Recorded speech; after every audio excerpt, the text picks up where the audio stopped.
Bonjour. Au moment où l'Hermione vogue vers les États-Unis avec sa cargaison d'images de liberté, 700 migrants ont péri dans le naufrage d'un chalutier en Méditerranée. Une mer devenue un cimetière, titre 20 minutes, une mer morte, renchérit Libération.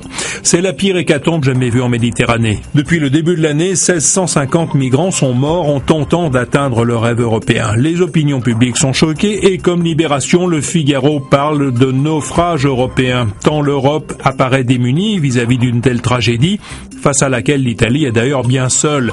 Elle réclame une réunion d'urgence de l'Union européenne qui doit réagir, intime aujourd'hui en France.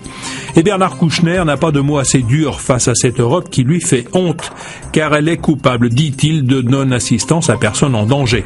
L'ancien ministre des Affaires étrangères voit dans son attitude une manière hypocrite et scandaleuse de combattre l'immigration de la misère en laissant les gens mourir. Il propose la création d'une flottille européenne de secours dans laquelle chacun des 28 pays européens mettrait un bateau à disposition. Vos quotidiens reviennent sur l'interview de François Hollande sur Canal+ hier. Les Échos relèvent que le chef de l'État a choisi de s'attaquer à la précarité des jeunes en étendant la prime d'activité aux moins de 25 ans, pendant que l'humanité n'a pas vu d'annonce nouvelle, mais plutôt un carton vide pour les jeunes. Si Libé a vu un président malin comme un sage quand il a annoncé sa saisine du Conseil constitutionnel sur le projet de loi sur le renseignement, le Figaro a vu un François Hollande spectateur et commentateur de lui-même dans sa tentative de restaurer son image.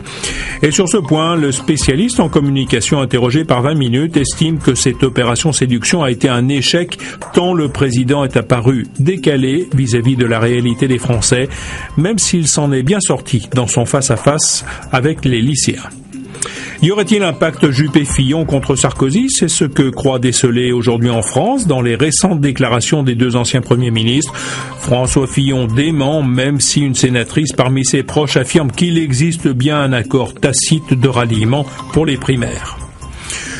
Le derby tant attendu entre l'Olympique Lyonnais et Saint-Etienne s'est terminé par un match nul de partout, mais le match a été riche en émotions fortes, se réjouit l'équipe. Même si Lyon reprend la tête de la Ligue 1, les Verts ont freiné l'éternel rival lyonnais dans sa course au titre de champion. Bonne journée à tous.